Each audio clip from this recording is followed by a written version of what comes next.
2005 সালের 23শে জানুয়ারি নিউ ইয়র্কের ইতিহাসে ব্ল্যাক সানডে নামে পরিচিত এই দিনটি। কারণ দুটি আলাদা আলাদা স্থানে আগুন নিভাতে গিয়ে একই দিনে প্রাণ হারাতে হয় 4 জন দমকল কর্মীকে। সেদিন যে 4 জন দমকল কর্মী প্রাণ হারিয়েছিল তাদের মধ্যে অন্যতম ছিল কার্টার মেরন। আজকের গল্প তার পরিবারের দ্বারা অভিজ্ঞতা করা কিছু সত্যি ঘটে যাওয়া অতিপ্রাকৃতিক ঘটনা নিয়ে। বন্ধুরা, আমি শুভ্র, আর আমার অলৌকিক লোক ইউটিউব চ্যানেলের আরও একটি নতুন ভিডিওতে আপনাদেরকে স্বাগত জানাই। আপনাদের কাছে অনুরোধ থাকলো ভিডিওটিতে লাইক এবং চ্যানেলটিকে শেয়ার ও সাবস্ক্রাইব করার, কারণ আপনাদের একটি লাইক আমার চ্যানেলটিকে এগিয়ে নিয়ে যেতে ও এমন নতুন নতুন ভিডিও বানাতে অনেক প্রেরণা দেয়। তো চলুন শুরু করা যাক। কার্টার মেরনের মৃত্যুর পর তার স্ত্রী জেনেট মেরন ও তার 2 মেয়ে অ্যাঞ্জেলা এবং ড্যানিন সম্পূর্ণভাবে অভিভাবকহীন হয়ে পড়ে। বিগত বছরগুলো তারা যে বাড়িতে আনন্দে কাটিয়েছিল সেই বাড়ি আজ যেন তাদের কাছে এক নিস্তব্ধ নিবিড় শ্মশানপুরীতে পরিণত হয়েছে। জেনেট ও তার 2 মেয়ের পক্ষে তাদের এই বর্তমান বাড়িতে থাকা একেবারেই অসম্ভব হয়ে উঠেছিল। প্রতিটি ঘর, প্রতিটি আসবাবপত্র, প্রত্যেক মুহূর্ত তাদেরকে কার্টারের কথা মনে করাতো। তাই জেনেট ঠিক করলো, না, তারা এই বাড়িতে আর থাকবে না। বাড়ি বিক্রি করে চলে যাবে অন্য কোথাও নতুন একটা বাড়ি কিনে তার 2 মেয়েকে নিয়ে থাকবে সেখানে। স্মৃতি থেকে সম্পূর্ণ মুছে না গেলেও কিছুক্ষণের জন্য হয়তো তারা তাদের এই দুঃখ বেদনাকে ভুলে থাকতে পারবে। সেই হিসেবে কয়েকটি বাড়ি দেখতে শুরু করে দিল মেরন ফ্যামিলি, এবং লং আইল্যান্ডে একটি মনমতো বাড়ি কম দামের মধ্যে পেয়েও গেল তারা। প্রায় 1 একর জমির উপর ছিল তাদের এই কাঠের তৈরি নতুন বাড়িটি। বলার কথায় নতুন হলেও বাড়িটি ছিল বেশ পুরনো। লং আইল্যান্ডের নতুন ঘরে স্থানান্তরিত হওয়ার পর জেনেটের মনে হলো এই বাড়িটিকে বসবাসযোগ্য করে তোলার জন্য একটু মেরামতের প্রয়োজন। কিন্তু পুরনো বাড়ি বিক্রি করে নতুন বাড়ি কেনার পর তার আর্থিক অবস্থা ততটাও ভালো ছিল না যে সে এই বাড়িটিকে নতুন করে ডেকোরেট করবে। তাই উপায় না দেখে জেনেট ঠিক করলো বাড়িটি মেরামত করার জন্য সে কার্টারের দমকল কর্মী বন্ধুদের সাহায্য নেবে। ব্যক্তিগত জীবনে কার্টার ছিল খুবই ভালো মানুষ। চাকরির ক্ষেত্রেও তার সবার সাথে সম্পর্ক ছিল খুব ভালো। জেনেটের অনুরোধে কার্টারের কলিগ বন্ধুরাও রাজি হয়ে যায় তাকে সাহায্য করতে। সেই মতো কার্টারের বন্ধুরা একদিন এসে জেনেটের নতুন বাড়িটি রেনোভেশনের কাজ শুরুও করে দেয়। জেনেটের এই বাড়িটি এতটাই পুরনো ছিল যে তার জানালা দরজাগুলো খুব একটা শক্তপোক্ত ছিল না। সেই মুহূর্তে সমগ্র বাড়ির জানলা দরজা পাল্টানোর মতো আর্থিক অবস্থা জেনেটের নেই। একই নতুন জায়গা, তার মধ্যে ঘরে 3 জন মহিলা। জেনেটকে মাঝে মধ্যেই বাইরে যেতে হতো বাজার, হাট ও অন্যান্য কাজের জন্য। সে সময় ঘরে একা থাকতো তার 2 মেয়ে। অবস্থা সামাল দিতে জেনেট ঠিক করে বাড়িতে কিছু ক্যামেরা লাগিয়ে রাখবে, যাতে সে তার ঘরের বাইরে ও ভেতরে ঠিকভাবে নজরদারি করতে পারে। জেনেট এক টেকনিশিয়ানকে দিয়ে কিছু ক্যামেরা তার বাড়ির চতুর্দিকে লাগিয়ে দেয়, এবং সে ক্যামেরাগুলির কানেকশন করে রাখে তার ল্যাপটপের সাথে। এর কিছুদিন পর একদিন সন্ধ্যাবেলা জেনেটের 2 মেয়ে অ্যাঞ্জেলা ও ড্যানিন তাদের ওপরের ঘরে নিজেদের কাজ ও পড়াশোনা ইত্যাদি নিয়ে ব্যস্ত ছিল। ওদিকে জেনেট তখন তার ল্যাপটপের সামনে বসে বাড়ির বাইরের ক্যামেরাগুলোতে দেখছে। তাদের বাড়ির পেছনের দিকটা ছিল গভীর জঙ্গল, যা এতই ঘন যে সেখানে কেউ কখনো যাওয়ার কথা ভাবতও না। যখন জেনেট এই জঙ্গলের দিকে লাগানো ক্যামেরাটির দিকে তাকায়, তখন হঠাৎ সে খেয়াল করে একটি কালো অবয়ব বা মানুষের দেহের মতো আকৃতি তার বাড়ির দিকে আস্তে আস্তে এগিয়ে আসছে। তার মুখ অস্পষ্ট, হাত পাগুলো বেশ লম্বা, আর সে যেন পায়ে হেঁটে নয়, মনে হচ্ছিল ভেসে ভেসে এগিয়ে আসছে। জেনেট খুব ভালোভাবে লক্ষ্য করে, কিন্তু বুঝতে পারে না যে জিনিসটি এগিয়ে আসছে সেটি আসলে কি, কোনো মানুষ নাকি অন্য কিছু। সম্পূর্ণ কালো পোশাকে ঢাকা, হাত পা যেন কিছুই নেই। সেটি জঙ্গলের দিক থেকে আস্তে আস্তে তার ঘরের দিকে এগিয়ে আসছে। এমন কিছু দেখলে যে কোনো কেউই ভয় পাবে। জেনেটও পেল, কিন্তু সে সাহস করে তাকিয়ে থাকলো তার ল্যাপটপের স্ক্রিনের দিকে। কয়েক মুহূর্তের মধ্যে সেই কালো অবয়বটি চলে আসে তার বাড়ির কাছে, তারপর কিছুক্ষণ থেমে থাকে, আবার ঠিক একইভাবে ফিরে যায় জঙ্গলের দিকে। এই দৃশ্য জেনেটকে বেশ অস্বস্তিতে ফেলে। এদিকে যখন জেনেটের সাথে এমন ঘটনা ঘটছে, ঠিক তখন দোতলার ঘরে জেনেটের 2 মেয়ে অ্যাঞ্জেলা ও ড্যানিন একা। তার বড় মেয়ে অ্যাঞ্জেলা তখন তার নিজের ঘরে বসে বই পড়ছে। হঠাৎই সে ঘরের কাঠের দেওয়ালে ঠক ঠক করে দেওয়াল ঠোকার মতো কিছু একটা আওয়াজ শুনতে পেল। অ্যাঞ্জেলা কিছুক্ষণের জন্য বই পড়া বন্ধ করে চুপ হয়ে যায়। মন দিয়ে বোঝার চেষ্টা করে এমন আওয়াজ কোথা থেকে এলো। সে ঘরের কাঠের দেওয়ালের দিকে আস্তে আস্তে এগিয়ে যায় ও দেওয়ালে কান রাখে। কান রাখতেই আবারও ঠক ঠক করে ঠিক একই রকম আওয়াজ হয়ে ওঠে। কিসের আওয়াজ এটা? দাঁড়িয়ে দাঁড়িয়ে ভাবতে থাকে সে। হয়তোবা মা নিচ থেকে তাকে ডাকছে কোনো দরকারে। উঠে গিয়ে সে ঘরের বাইরে সিঁড়ির কাছে দাঁড়ায়। সে কাউকে কোথাও দেখতে পায় না।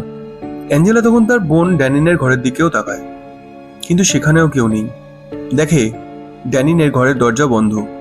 অ্যাঞ্জেলাও ভাবে এটা হয়তো তার মনের ভুল, তাই সে তার নিজের ঘরে চলে আসে ও খাটের ওপর বসে আবার বই পড়তে শুরু করে দেয়। কিন্তু হঠাৎ তার দেওয়ালে ধাক্কা মারার মতো আওয়াজ হয়ে ওঠে। অ্যাঞ্জেলা এবার বই ফেলে ছুটে বেরিয়ে গিয়ে বাইরে দেখে, কিন্তু এবারও কেউ কোথাও নেই।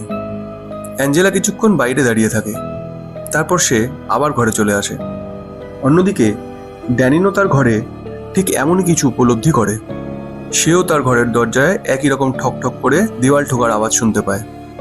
ড্যানিনও তখন দৌড়িয়ে দরজা খুলে দেখে কেউ তাকে ডাকছে কিনা, কিন্তু সেও আশেপাশে কোথাও কাউকে দেখতে পায় না। ড্যানিনও অ্যাঞ্জেলার ঘরের দিকে দেখে, কিন্তু অ্যাঞ্জেলারও ঘরের দরজা বন্ধ। ড্যানিনও অবাক হয়, তারপর সেও ঘরে চলে আসে। সেদিন ঘরের 3 জন সদস্যই কিছু না কিছু অতিপ্রাকৃতিক অবস্থার অভিজ্ঞতা করে। পরের দিন সকালবেলা তারা 2 বোন নিজেদের মধ্যে এই বিষয়টি নিয়ে আলোচনা করছিল। প্রথমে ড্যানিন বলে অ্যাঞ্জেলাকে, কাল রাতে আমার ঘরের দরজা ধাক্কানো আওয়াজ হচ্ছিল, এটা কি তুমি করেছিলে? তখন অ্যাঞ্জেলা বলে, না আমি তো করিনি, এমনকি আমার ঘরের দেওয়ালেও একই রকম আওয়াজ হচ্ছিল।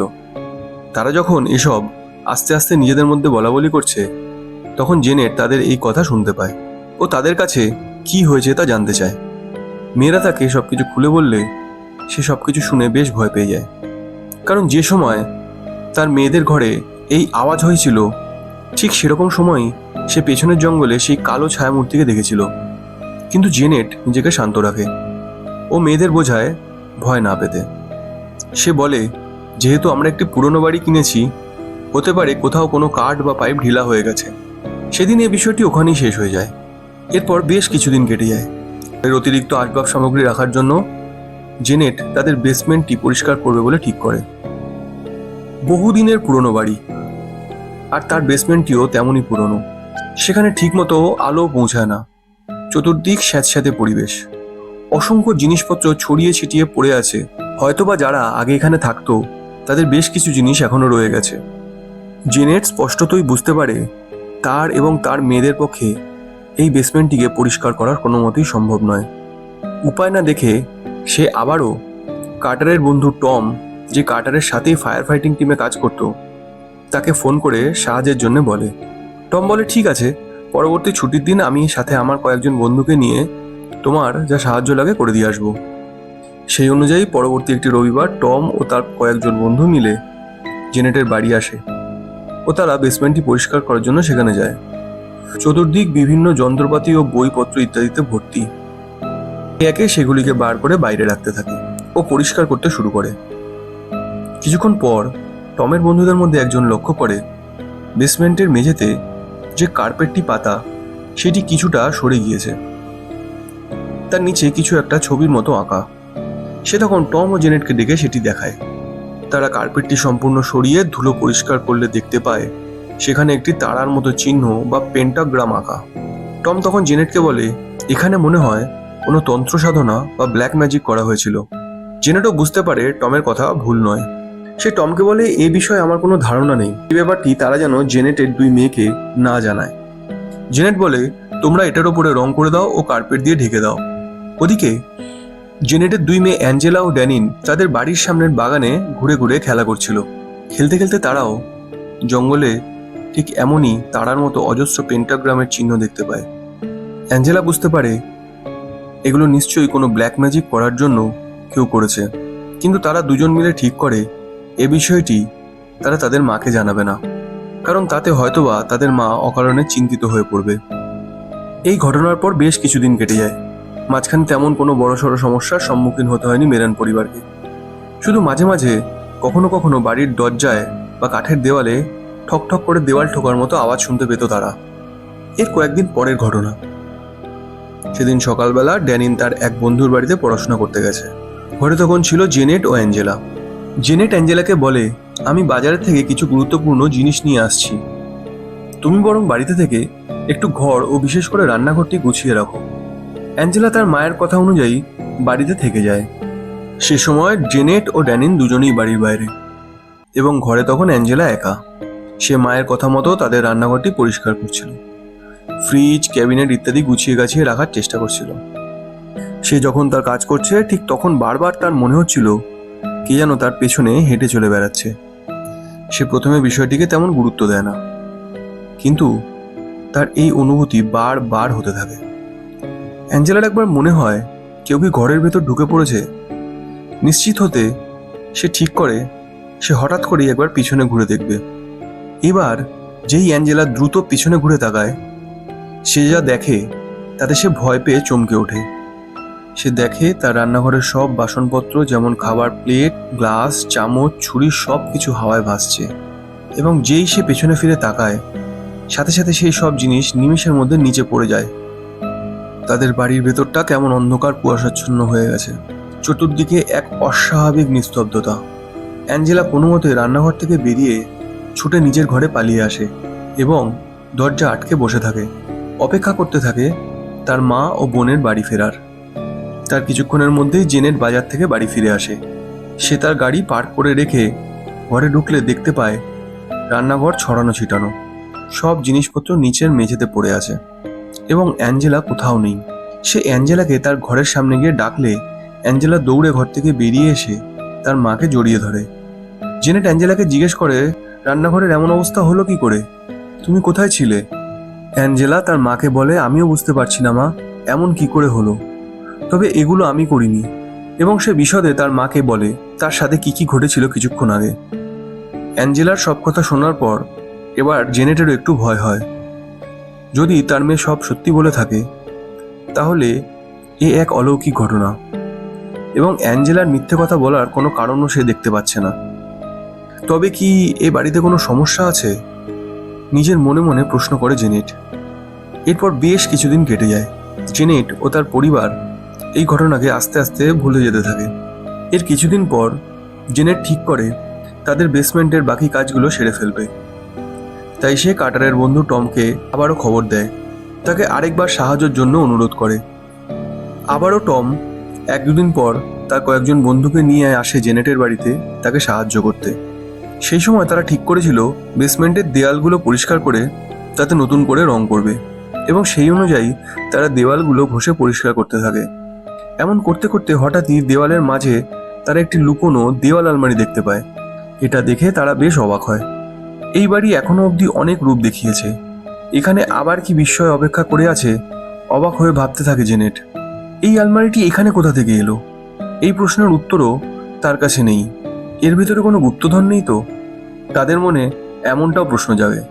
টম ও তার বন্ধুরা তাড়াতাড়ি করে আলমারিটিকে খোলে তার ভেতরে কি আছে তা দেখার জন্য, কিন্তু তার ভেতরে শুধু বহু বছরের পুরনো একটা বই ছাড়া আর কিছুই নেই। কিন্তু অদ্ভুত বিষয় হলো সেই বইটি বিভিন্ন রকমের লাল কালো সুতো দিয়ে জড়ানো। দেখে মনে হচ্ছিল বইটিকে কোনোভাবে সুতো দ্বারা আবদ্ধ করা হয়েছে। টম জেনেটকে বইটি দেখিয়ে জিজ্ঞেস করে, এই বইটি কি তার কোনো কাজে লাগবে? যদি না লাগে তবে তারা এটিকে ফেলে দেবে। জেনেট বইটির সব সুতোগুলিকে ছিঁড়ে ফেলে। বইটি খুললে দেখতে পায় এই বইটিতে আসলে এইবারই পুরনো ইতিহাস লেখা। 1927 সালে ক্রিস্টিনা নামে এক মহিলা এই বাড়ি বানায় এবং সে এই বাড়িতে সবসময় থাকতো। সে বই থেকে আরও জানতে পারে ক্রিস্টিনা ব্ল্যাক ম্যাজিক বা কালো জাদুর ওপর বিশ্বাস রাখত। ও নিয়মিত এই বাড়িতে, এমনকি এই বাড়ির বেসমেন্টেই তার চর্চা করত। এইবার জেনেট বুঝতে পারে সে যে পুরনো পেন্টাগ্রাম ও অন্যান্য কালো জাদুর ছবিগুলো দেখেছিল তা হয়তো এসবেরই অংশ। জেনেট এও জানতে পারে তার এই বাড়িতেই চলতো নিয়মিত পশু ও জীবজন্তুদের বলি। বইয়ের পরের দিকে এও লেখা ছিল যে শুধু পশু বলিই নয়, রীতিমতো নরবলিও দেওয়া হয়েছিল এই স্থানে। কারণ ছিল ক্রিস্টিনার কালো জাদু। জেনেট এসব পড়ার পর সে বইটিকে ভালো করে আবার বন্ধ করে লুকিয়ে রাখে। ও ঠিক করে এই বইটিকে সে কোথাও ফেলে দেবে বা পুড়িয়ে দেবে, যাতে কোনোভাবেই তার মেয়েরা এই বই না দেখতে পায়। কারণ তারা তিনজনই মহিলা শুধু এই বাড়িতে থাকে এবং তার মেয়েরা অকারণে ভয় পেতে পারে। তার সামনে এমন এক অবস্থা ছিল যেখানে সে কিছুদিন আগে তার স্বামীকে হারিয়েছে, তার মেয়েরা তাদের বাবাকে হারিয়েছে। তার উপর এই বাড়িতে এসে এমন সব ঘটনার সম্মুখীন হতে হচ্ছে তাদের। তার নতুন কেনা বাড়িটির পরিবেশ কেমন যেন হঠাৎই পাল্টে যেতে থাকলো। চারিদিক যেন নিস্তব্ধ, থমথমে হয়ে থাকে। জেনেট ভেবে উঠতে পারছিল না এই অবস্থা তার কি করা উচিত। বাড়ি বিক্রি করে নতুন বাড়ি কেনার মতো আর্থিক সামর্থ্য সেই মুহূর্তে তার ছিল না। আবার এই বাড়িতে থাকাও তাদের পক্ষে দুরূহ হয়ে উঠেছিল। সে বারবার মনে মনে নিজেকে দোষ দিতে থাকে। সে কেন এই বাড়ি কিনতে গেল, কেন এই বাড়ি কেনার আগে ভালো করে খোঁজ খবর করলো না, আর কেনই বা তারই জীবনে এমন দিন দেখতে হচ্ছে। দিনরাত এই প্রশ্নগুলোই তাকে তাড়া করে বেড়াচ্ছিল। হয়তোবা তার ভাগ্য তার ওপর পরিহাস করছিল, কিন্তু এই বাড়িতে থাকা ছাড়া এই মুহূর্তে তাদের কাছে আর কোনো উপায়ও ছিল না।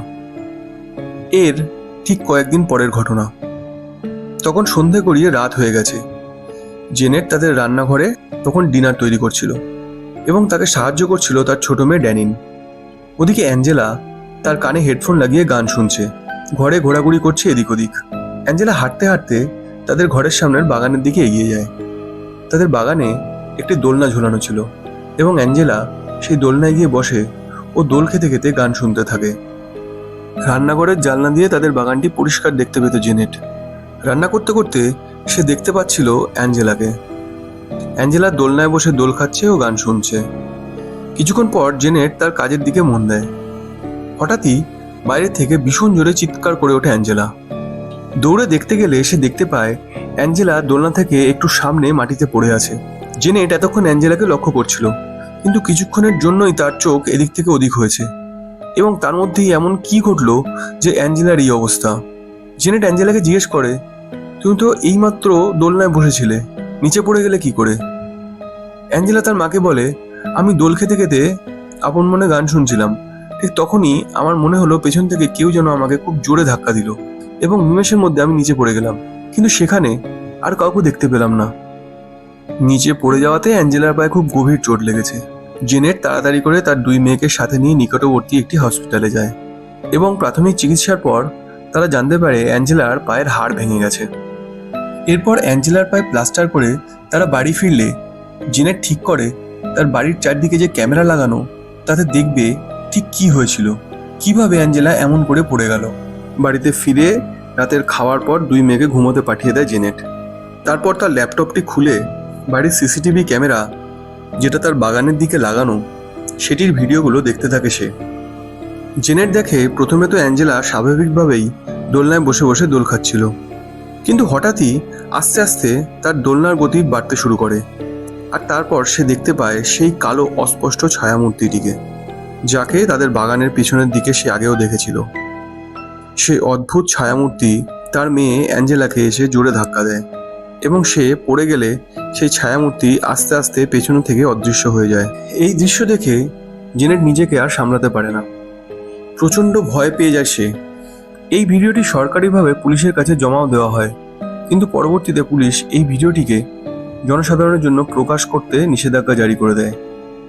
কয়েকদিনের মধ্যেই তার এই বাড়ি যেন এক নরক হয়ে উঠেছে। রাতে বাড়ির ভেতরের তাপমাত্রা যেন অদ্ভুতভাবে কমে যেত। দিনের আলোয় একটু স্বস্তির নিঃশ্বাস নিলেও রাতগুলো বিভীষিকাময় এক দুঃস্বপ্নে পরিণত হয়েছিল। জেনেট রাতে তার মেয়েদের নিয়ে এক ঘরে শুতে লাগলো। এমনকি সন্ধ্যের পর থেকেই তারা একসাথে এক ঘরে থাকতো। সারাদিন তারা আলাদা আলাদা এদিক ওদিক থাকলেও সন্ধ্যের পর থেকে চেষ্টা করত এক ঘরে একসাথেই থাকার এবং একে অপরকে ছাড়া কোথাও না যাওয়ার। কিন্তু তা সত্ত্বেও দিনের কোনো না কোনো সময় কাউকে না কাউকে একা এই বাড়িতে থাকতেই হতো। কারণ কখনো জেনেট হয়তো কোনো কাজে বেরিয়েছে, অ্যাঞ্জেলাও তার বন্ধুর বাড়িতে পড়াশোনা করতে গেছে, তখন ড্যানিন একা। আবার কখনো হয়তোবা ড্যানিন অ্যাঞ্জেলা বাইরে গেছে কোনো কাজে, তখন জেনেট ঘরে একা। এমনই একদিন জেনেট ঘরের কিছু জিনিসপত্র কেনার জন্য বাজারে যায়, আর ড্যানিন তার এক বন্ধুর বাড়িতে যায় পড়াশোনা করতে। যদিও তখন বেশি রাত নয়, একটু সন্ধে হয়েছে। সবার পরিকল্পনা এটাই ছিল রাত হওয়ার আগে ঘরে ফিরে আসার। কিন্তু তারই মধ্যে ঘটে এক অঘটন। অ্যাঞ্জেলা তখন বাড়িতে একা। সে তার নিজের ঘরে বসে বই পড়ছিল। হঠাৎই ঠক ঠক করে দেয়াল ঠোকার মতো আওয়াজ শুনতে পায় সে। এমন ঘটনা তাদের কাছে নতুন নয়, এমন ঘটনা প্রায়শই ঘটে তাদের সাথে। তাই অ্যাঞ্জেলা প্রথমে বিষয়টিকে তেমন গুরুত্ব দেয় না, কিন্তু কিছুক্ষণ পর আবারও সেই একই আওয়াজ। এবার সে খেয়াল করলো এই আওয়াজ তার ঘরের মধ্যে রাখা একটি কাঠের আলমারি থেকে আসছে এবং তা ক্রমাগত হয়ে চলেছে। এমন হচ্ছিলই ঠিক সেই সময় ঠকঠক করে আলমারিতে ঠোকার আওয়াজ বন্ধ হয়ে গিয়ে আলমারির দুটো দরজা হঠাৎই খুব জোরে জোরে কাঁপতে শুরু করলো এবং তা খুব জোরে জোরে আওয়াজ করতে থাকলো। এই পরিস্থিতিতে স্বাভাবিকভাবেই অ্যাঞ্জেলা খুব ভয় পেয়ে যায় এবং কি করবে তা বুঝতে না পেরে সে তার খাটের তলায় গিয়ে লুকিয়ে পড়ে। খাটের তলায় লুকিয়ে সে তার ঘরের বাইরেটা কিছুটা দেখতে পাচ্ছিল, কিন্তু তা পুরোপুরি নয়। তার ঘরে রাখা আলমারিটাও সে দেখতে পাচ্ছিল, কিন্তু নিচের দিক থেকে অর্ধেকটা। এরপর অ্যাঞ্জেলা দেখলো আলমারিটা কাঁপতে কাঁপতে তার দরজাটি আস্তে আস্তে খুলে যাচ্ছে এবং সাথে সাথে ঘরের চারদিকে এক প্রবল দুর্গন্ধ ছড়িয়ে পড়তে থাকলো। এবং তারপর অ্যাঞ্জেলা এমন কিছু দেখলো যাতে তার এটা বুঝতে বাকি রইল না যে এতদিন ধরে তাদের বাড়িতে যা কিছু ঘটছে, যা তারা অনুভব করছে, তা কোনো অলৌকিক বা অতি প্রাকৃতিক ঘটনা ছাড়া আর কিছুই না। সেই আলমারির ভেতর থেকে বাইরে বেরিয়ে আসে দুটি অদ্ভুত কালো পা, যার চামড়া কুচকানো, ফাটা। এ কোনো সাধারণ মানুষের পা হতে পারে না। পা দুটিকে পরিষ্কার দেখতে পাচ্ছিল অ্যাঞ্জেলা, কিন্তু খাটের তলা থেকে বাকি শরীরটা দেখা যাচ্ছিল না। সেই পা দুটো আস্তে আস্তে তার সারা ঘরে ঘুরে বেড়াতে থাকলো এবং ঘরের ভেতরে সেই দুর্গন্ধ যেন আরো বাড়তে লাগলো। ভীষণভাবে ভয় পেয়ে যাওয়া সত্ত্বেও মুখ বুজে চুপচাপ পড়ে থাকলো অ্যাঞ্জেলা। এরপর সে বুঝতে পারলো এই কালো অশরীরীটি আস্তে আস্তে তার ঘরের থেকে বেরিয়ে যাচ্ছে, আর তার সাথে সে এও লক্ষ্য করলো ঘরের ভেতরের সেই দুর্গন্ধ একেবারে চলে গেছে। অ্যাঞ্জেলা তখন ভয় সন্ত্রস্ত হয়ে আছে, কিন্তু সে বুঝতে পারছিল এই পরিস্থিতির শেষ এত তাড়াতাড়ি হবে না। এবং তা ভাবতে ভাবতেই সেই মিশমিশে কালো আকৃতিটি ঝড়ের গতিতে এক পলকে আবার অ্যাঞ্জেলার ঘরের ভেতরে চলে আসে ও সোজা তার খাটের ওপরে উঠে পড়ে। ওপরে উঠে এদিক ওদিক করতে থাকে। খাটের তলা থেকে অ্যাঞ্জেলা সেই অশরীরীটির উপস্থিতি স্পষ্টই বুঝতে পারছিল। সে ভয়ে তার চোখ দুটি চিপে বন্ধ করে নেয়, কিন্তু সে লক্ষ্য করে খাটের ওপরে নড়াচড়া একেবারে বন্ধ হয়ে গেছে। এবার একটু সাহস করে অ্যাঞ্জেলা যেই তার চোখ দুটো খুলে খাটের তলা থেকে বাইরের দিকে তাকায়, এক ঝলকে একটি লাল রক্তাক্ত কালো বিকট মুখ স্পষ্ট তার মুখের সামনে দেখতে পায়। ভয়ে সে পরিত্রাহী চিৎকার করে ওঠে এবং খাটের তলা থেকে বেরিয়ে দরজা দিয়ে জোরে দৌড়ে যায়। দৌড়ে নিচে নেমে যায় সে এবং কমন এরিয়ার সোফার ওপর বসে মায়ের জন্য অপেক্ষা করতে থাকে। 25-30 মিনিট বাদে জেনেট ফিরে এলে ঘরের ভেতরে ঢুকতেই অ্যাঞ্জেলা দৌড়ে গিয়ে তার মাকে জড়িয়ে ধরে এবং কাঁদতে থাকে। সে বলে, আমি এই বাড়িতে আর কিছুতেই থাকবো না। কিছুক্ষণ আগে তার সাথে ঘটে যাওয়া ঘটনাগুলির বর্ণনাও দেয় সে তার মায়ের কাছে। জেনেটও বুঝতে পারে তার মেয়েরা যেসব কথা বলছে এবং তারা যা অভিজ্ঞতা করছে তা নিছকই মিথ্যে নয়। উপায় না দেখে এবার সে সিদ্ধান্ত নেয় তার 2 মেয়েকে নিয়ে সে তার মায়ের কাছে চলে যাবে। এবং সেই মতো পরের দিন সকালেই তারা 3 জন জেনেটের মায়ের বাড়িতে চলে আসে। এরপর জেনেটের মা তাকে পরামর্শ দেয় তার বাড়িতে কোনো একজন প্যারানর্মাল ইনভেস্টিগেটরকে দিয়ে পরীক্ষা করানোর ও প্রয়োজনে কোনো চার্চের সাথে কথা বলে বাড়িটিকে পবিত্র করানোর। জেনেট ঠিক তার একদিন পরেই লিজা নামে একজন প্যারানর্মাল ইনভেস্টিগেটরের সন্ধান পায় এবং তার বাড়িটি লিজাকে নিয়ে গিয়ে দেখায়। প্রথম দেখাতেই লিজা পরিষ্কার করে বলে দেয় এই বাড়িটি অভিশপ্ত এবং কোনো প্রেতাত্মার কবলে আছে। এরপর লিজাই একজন অভিজ্ঞ পাদ্রীকে দিয়ে জেনেটের বাড়িটিকে বিভিন্ন আচার প্রক্রিয়ার মাধ্যমে শুদ্ধ করায়। জেনেট জানায় তারপর থেকে সে তার 2 মেয়েকে নিয়ে এই বাড়িতেই আছে নিশ্চিন্তে। এখন কোনো রকম অদ্ভুত অলৌকিক বা ভৌতিক ঘটনা আর ঘটে না তাদের সাথে। আজকের দিনেও তারা সেই বাড়িতেই থাকে। এই ঘটনা সম্বন্ধীয় বিভিন্ন আর্টিকেল আপনারা ইন্টারনেটে খুব সহজেই পেয়ে যাবেন। তো বন্ধুরা, আজকের গল্প এখানেই শেষ করছি। কোনো অলৌকিক সত্য ঘটনা নিয়ে ফিরে আসবো আপনাদের কাছে। ভিডিওটিতে একটি লাইক অবশ্যই দেবেন ও চ্যানেলটিকে শেয়ার এবং সাবস্ক্রাইব করবেন, কারণ আমার এই চ্যানেলে এমন অলৌকিক সত্য ঘটনা আপনারা আরও জানতে পারবেন। ধন্যবাদ।